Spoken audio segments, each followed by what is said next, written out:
Hey there, home slice. Welcome to this dose episode of Elon's Base Twats. Elon's Base Twats. So today, actually, this is going to be about Elon purchasing or attempting to purchase Twitter itself. I'm sure most of you have heard by now that Elon a couple weeks ago purchased about 9% stake in Twitter. That was actually the topic of our first Elon's Base Twats episode. And we weren't sure what we could expect. We thought maybe Elon would just try to influence it as the majority shareholder. We thought it's possible he could join the board.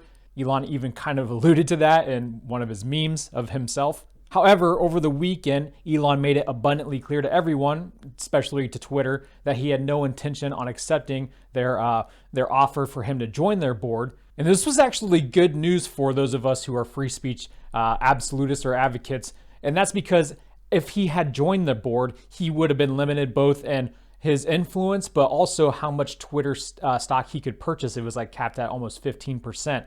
However, now that he has rejected that seat, he's able to purchase as much as he wants, and we'll get to exactly how much he did end up buying if you haven't heard yet. The reason Elon is coming after Twitter, first and foremost, is because he understands the value of free speech, and it's supposed to be a place where people can freely share their ideas to a certain extent, legally speaking, without fear of censorship. And that's definitely not what Twitter has become, as everyone here knows. And it was confirmed the day after our first episode dropped last week that my suspicions were correct. The reason Elon decided to come after Twitter was because of his favorite satire site, the Babylon Bee, was banned from Twitter after they refused to delete a tweet. And Elon really likes those guys. He sat down with them for interviews before. So Elon is not cool with that. He's coming after Twitter now, and rightfully so. Elon has since asked the question, is Twitter dying? Because most of these top accounts tweet rarely and post very little content, but yet they have all these followers, including Elon himself, but he does Twitter like a boss. You know, he's insinuating here that while Twitter has big name celebrities on the platform, they aren't using it. You know, that's something those of us on the right would expect ever since they started banning, people like Donald Trump. They took him off Twitter, and he was very popular despite what a lot of people thought about him. Trump knew how to do Twitter just like Elon knows how to do Twitter. Even Elon has admitted Trump's Twitter game was epic. It was legendary. But we would expect to see Twitter start to die when they start, doing unpopular things like banning presidents and limiting free speech. And someone commented this growth chart here underneath Elon's twat, showing the progressive increase in the number of Twitter users. Elon says you got to subtract the crypto scam accounts that Twitter constantly shows as real people in everyone's feed. That's a problem Twitter has had for a while now on its platform, and it's only gotten a lot worse over the years, especially ever since Elon started vocally supporting Dogecoin. He'll tweet something that has something to do with Tesla or SpaceX or whatever, and just randomly you'll have all these bots, all these spammers tweeting below it about Dogecoin or cryptocurrency. It's really annoying. I mean, at this point, it's just so bad that I'd much rather see just a bunch of woke comments underneath his tweets. That way I could at least have a good laugh, but this crypto spam's not even funny. So that's one problem, a big problem they have outside of the whole free speech issue and the censoring.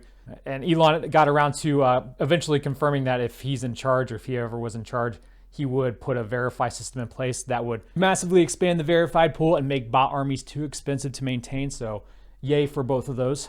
Price should be about $2 a month, but paid 12 months up front. An account doesn't get check marked for 60 days, so there's a 60-day waiting period, and suspend with no refund if used for spam. It should be a subscription kind of process, so if people don't re-up after the 12 months, the verified check mark should go away, or scammers will game the system by signing up only for a few months.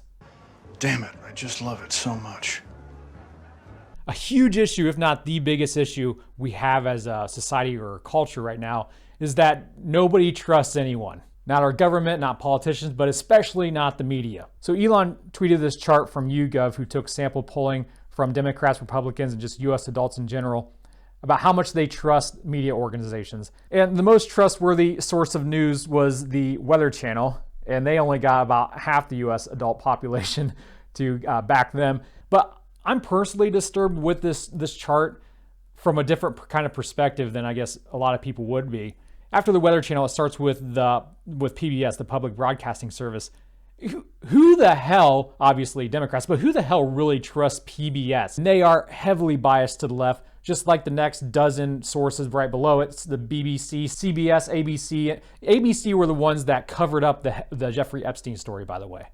Almost 70% of Democrats still trust CNN after the whole Trump's a Russian agent thing and Nick Sandmann's a racist. Are you kidding me? Who is still watching CNN? I want to meet these people just so I can laugh in their faces. The New York Times, who just finally admitted that the Hunter Biden laptop story is true a year after denying it and calling it Russian misinformation. CNN did that too. Every mainstream media source on the left did that. The Washington Post, same thing. Jeffy Bezos' organization.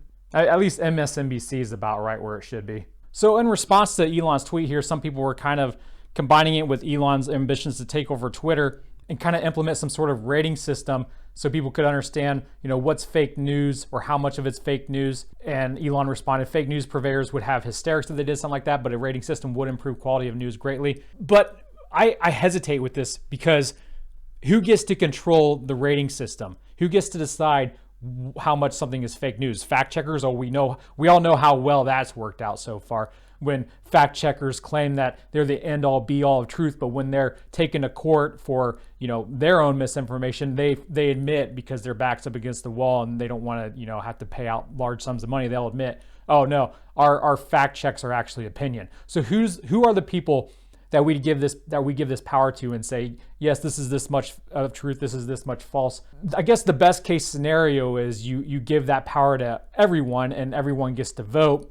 But here's the thing, as we just saw in the previous chart, more people find news organizations like ABC trustworthy, although they're run by Disney. And again, they covered up the Jeffrey Epstein scandal. In my opinion, the best thing you could do is not have a rating system at all and let people figure it out on their own. And the way you end up learning what the truth really is by conversing with one another, figuring out what makes the most sense. And that's the way we've always done it up until now, but now we have cancel culture and society is on the rocks. Another issue that Twitter users want Elon to fix is they want that all-powerful edit button. I didn't vote in this poll. It's not a huge deal to me. Sure, I like one, I guess, because I hate typos, especially because the lawyer wife always calls me out on them. But I mean, if they're going to put in an edit button, they need to have some way of allowing you to see what was edited. That way, someone can't completely change it after you share or comment into something totally contradictory, and then you'd be like, oh wait, hey, I didn't mean to retweet this because I thought it said something else, And Elon said they'd probably make the edit button feature a time-limited thing, so you can only do it within like a couple minutes after posting the original.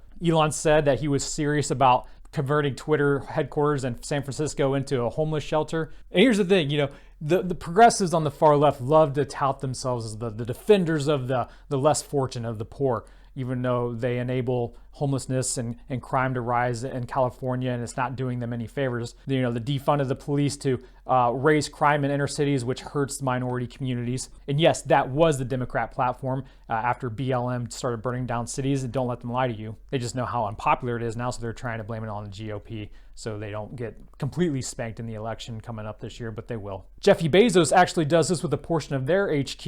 Works out great and makes it easy for employees who want to volunteer. And then just this morning, news broke that Elon has made an official offer to buy Twitter, 100% of it, and make it private. He's willing to pay $54 and change for each share. And this morning when the market opened, it was at $47 and change. I know because I want to quickly get in on that action in case he is successful at buying Twitter. That way I can at least walk away with a free meal at Red Lobster. So this is what you call a hostile takeover of Twitter.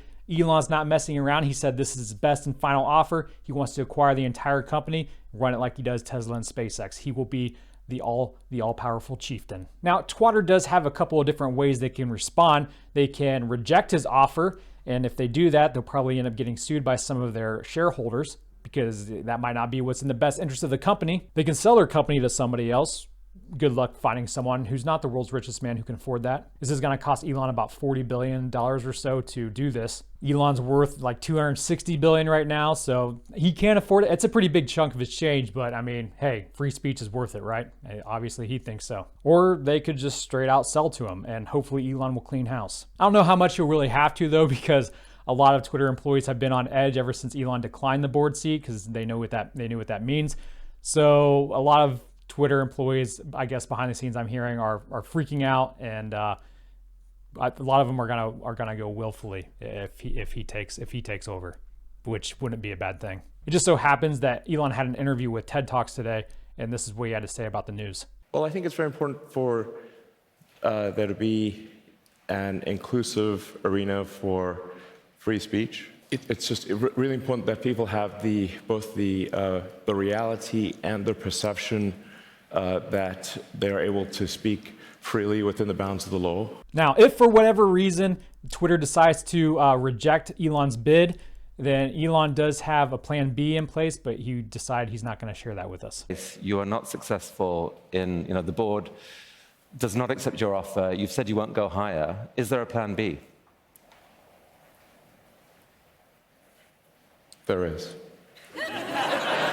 My guess would be that he'll sell all of his stock because that's what he threatened in his letter if they decide to, not go for his bid. And doing so would definitely tank their share price. I don't know. It wouldn't surprise me if Elon has something more drastic up his sleeve for a plan B, because here's the thing. I didn't even think Elon would take it this far. I didn't think he'd ever go for a hostile takeover. I guess I shouldn't be surprised though, because, it's Elon. And the reason I thought that is because Elon wants to concern himself and his money most with colonizing Mars. So I didn't think he'd be willing to allocate any capital towards Twitter. But here's the thing. He already made money from this investment. He doesn't see it as an investment. He sees it as a necessity. But this could end up making him even more money. And my guess is if he's successful with this bid and he does take over and he's CEO and he gets to do things the way he wants with Twitter behind the scenes, get rid of the algorithm, which is huge, or at least make it open so we all know what's going on with it. Bring back ban people if they wish to come back like Trump. I don't think he will because he has Truth Social now. Overall, just making Twitter a much more user-friendly place for anyone with any kind of differing political opinions. He could really build something good here. So if you're watching this one, Elon, good for you, man. I'm happy for you. I'm rooting for you. Good luck. And for the rest of you, thank you so much for watching. Until our next one, Godspeed.